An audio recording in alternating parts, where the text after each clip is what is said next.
All right, You can do it. I'll do an intro. Are we rolling? We're rolling. Okay, so welcome back. I'm so bad at You intros. really are. And extras. Do you want to go again? No, you do it. All right. Today we're going to be talking about good clients, bad clients, some of our experiences, what we've learnt, and what you can learn, and hopefully not make the same mistakes we made. Yes. And you can have a really good experience working with the clients because we've had some ups and downs in our time, and we just don't want that same situation to happen to you. One of the best clients I remember having was, we're not going to say names because we don't want to, obviously, I think anyone that's to, probably anyone to know. illegal. So it was a coffee shop, Yeah, it was a coffee shop, cafe. and the client came to us. They had the rough idea of what they want. They had a budget in mind that they knew they wanted to spend, and they basically just said, "You guys take complete control." And for us, it's the easiest thing you can have as a brand designer is just getting complete creative freedom.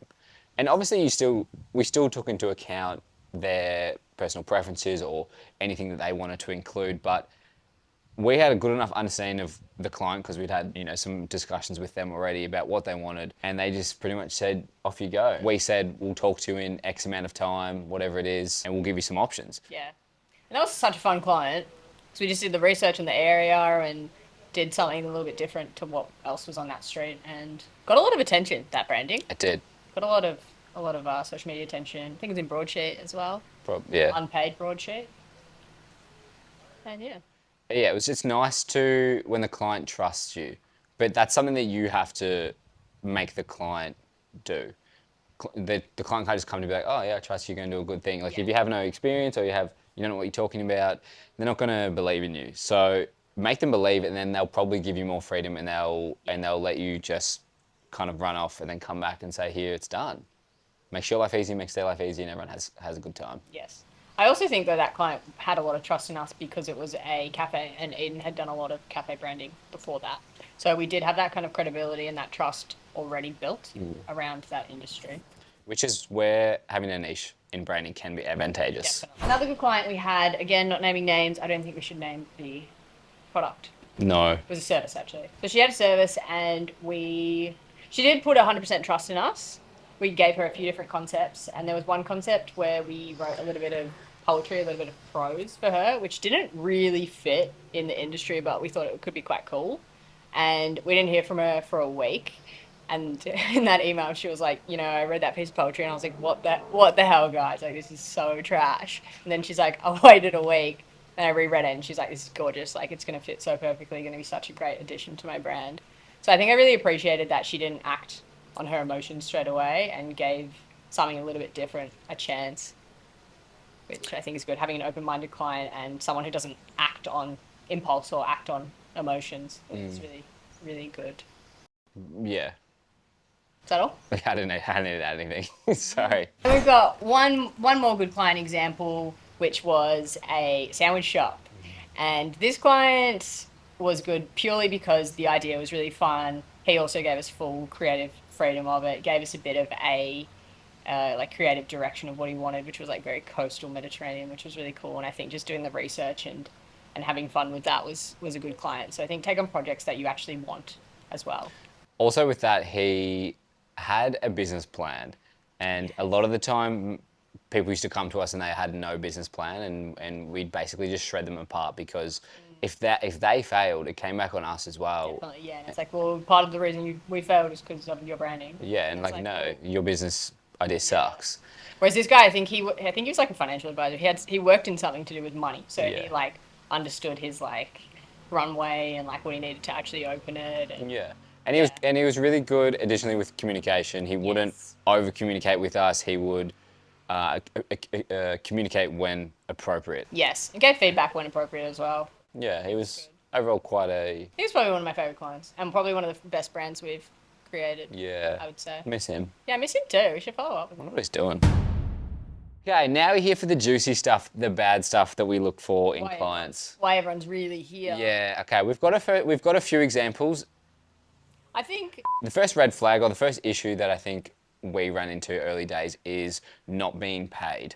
And this is something that happened to us where we had a client, we fulfilled the work, and they ended up Yeah. using the work before they had paid us. Yes. And obviously, This client as well, first straight, the whole client, right? So we finished the branding for them.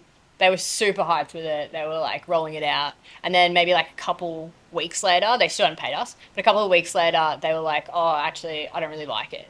And they started going down this like tunnel of like, you actually did a bad job, even though they were still using our branding.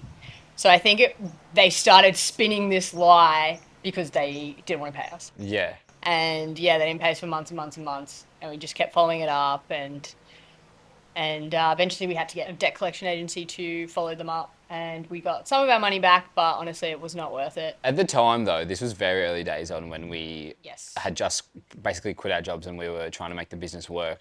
And for us at that stage, it was the amount of money was a lot of money, Yes. and it definitely affected us and it put us in a more pressure to perform. Which is also kind of a factor when you are looking for red flags, is like, even if you see the red flags, you're like, oh, I need this money. And it might seem like it's worth it in that time, which I think we did kind of see some red flags previous to creating a brand for this client. I think there was a lot of red flags just in meetings and things that they were saying were just not really aligning with our personalities, even comments and judgments and things like that. But we were like, even though this might be a red flag client, we need the money. Totally. And there is a few ways around that though, because as you said, you need to protect yourself. And something we didn't do early on was get our clients to sign agreements or have anything like written down that said exactly what they have to do. Yes. And that is definitely your responsibility to do that. And you need to, before any work is started, always have them sign an agreement and make sure there's terms in there that outline the payments, outline what happens if they don't pay, revisions, everything. Everything needs to be covered. Yes. And then always make sure they're paying something before you start. Yes, which because is another thing we didn't do with this client. you don't want them to be like, oh, like I can't pay right now, but I can pay you in 3 weeks or whatever when you've halfway through the work. It's not worth it. Yeah. And you can put watermarks on your work before they've paid in full. I think it's a really good idea. Have intellectual property rights in your agreements and in your contracts that says that you own the work until they have paid in full. It's yours. And never deliver it until they've paid in full as well. Yes. Just be careful. Just take the necessary steps to protect yourself. Yeah. And if you do, if something does come up and they don't pay, you've got try your civil communication methods to get it resolved. And if worse comes to worse, there is options. There's small claims courts, debt collection, get a lawyer to write a letter. Yeah. There's definitely ways to make people pay, but if you can avoid all of that, it's better. Yes. But also, even having an agreement doesn't mean they're going to pay. No, but it's a bit of, it shows that you know more than they think, maybe.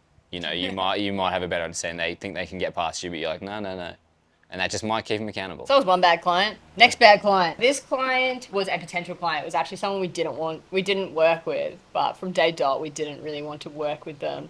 And I think it was a little bit dodgy of us to continue meeting with this client, even though I think from the first meeting we knew we didn't want to have this client. But I think we should have just been like, hey, we're not going to align, which is on us. But we had a few meetings with this client, and they were hour-long meetings. But we had dollar signs in our eyes. We definitely had dollar signs in sure. our eyes. It was going to be a big client, and it was going to be a pretty fun project, even though the idea itself maybe wasn't a competitive idea in the market they were going for. At all. But we really, It was a bad idea. it wasn't a great idea, no. But I think the design and brand work of it would have been really fun. But anyway, Yes. so this client, they just kept asking us so many questions, which is fine. You're allowed to ask questions, totally, but send them in an email, Don't waste 3 hours of our time. So after the third 1 hour meeting, I sent this client an email just saying, I understand you have a lot of questions and that's totally fine, but we're going to have to start charging you during this sales process, just because it has been over 3 hours now of our time that's unpaid. They didn't take that very well, and they were like, well, this is the sales process, and we're like, well, it's not our sales process, I'm really sorry. They were like, well, you're being really rude, we're going with someone else, and we're like, thank God, because we didn't want to work with you anyway. That one was kind of on us because we didn't want to work with them anyway. Yeah, some ways around it though, maybe we do this now, but outline our sales process before we start. Like we could, like you could definitely say, all right, we'll have one call. Yes. We'll send you a proposal, and then after that, you can make the decision. Like if you have any questions, we can have on emails, but we're not going to do any more calls. Yes, that's probably a good idea. Yeah. Just that's a good to, idea. I also think we used to have in our Calendly unlimited. It didn't have like a time. You could just book. But now we do 15-minute consultations. We did, yeah. That's it. You know, the meeting shuts off after 15 minutes. Yeah, but we also had a lot of, I think it was a blessing in disguise that we didn't work with them because we already had disagreements in the calls, and that was like Yes. kind of a red flag when you're not I'm like not getting aligned. along with the client in the lead with these conversations. It's probably not going to be a fun time for you when you start actually fulfilling the work. Exactly. Like, you don't need to be best friends with your clients, but you need to have some kind of rapport. You need to have some kind of like mutual Respect. respect. I think that's the best one. Yeah, exactly. But you know, we dodged a bullet. You know, those doors closed, we opened other doors, and that's the exact same thing that'll happen for you. Third and final bad Baddie. clients to work with would be your friends. No one saw that one. This is a tough one because it has positives and negatives. Yes. It's a two-edged sword. Yes. Double-edged. I think we've worked with a few friends. We've worked with one of our best friends and absolutely loved it. You know, we sent her one brand concept and she was like, "Yeah, let's run with it." And then we put up the signage like the next day. Yeah. She was hyped, and it's a really cool brand.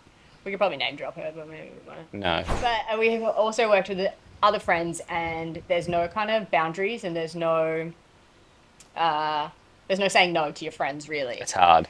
And you know, even if they want lots of changes, and even if you think their idea is a bit shit, you might not say because they're your friend and you want to support their business and you want to support their idea. So that's kind of hard. I think it can be a bit hard to say no to friends. I think though what you should do is treat your friends like clients. Have maybe a separate relationship with them when you're doing business together versus when you're being friends together. And try and just make sure there's a clear line in the sand. Be like, all right, give them a contract, give them everything as you normally would. Like, yeah. You might give them a discount because they're your buddy, that's fine. But still treat them with the same processes and respect that you would a normal client, and they'll give you the same respect back. Yeah, still treat it like business. Like, you can have fun. But you might, if you just make it a bit too friendly and a bit too casual, they might end up taking advantage of you, and they might not mean to. They might just think that you're being friendly, and you might be being friendly and giving those signs off. So don't always blame your friend as well. So don't like ruin your friendship over it. But just have a conversation. Like if you communicate with them, I'm sure you'll find a resolve. But just don't let a friend that maybe doesn't have your best interest in mind take advantage of you. Yeah.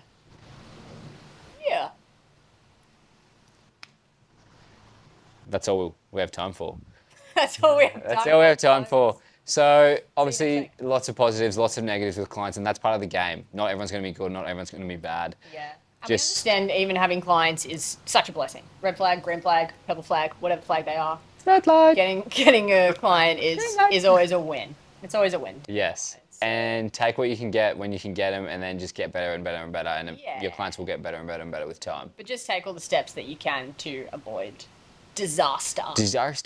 Thanks for watching. If you enjoyed the video, please subscribe and like, or we'll come and find you and... Come and find you. And leave your... Burn your house down. Leave your client horror stories. We won't burn your house down. Yeah, tell us your worst client experience. Do we get rid of the burn your house down? Because that was a joke, guys. Obviously, it was a JK. Leave your client horror stories in the comments for us to read. Or if you're mid a horror story, tell us and we'll give you some advice. Yeah, that's a good idea too. Yeah, that might be helpful. Yeah. Anyway, thanks for watching. Bye. Bye.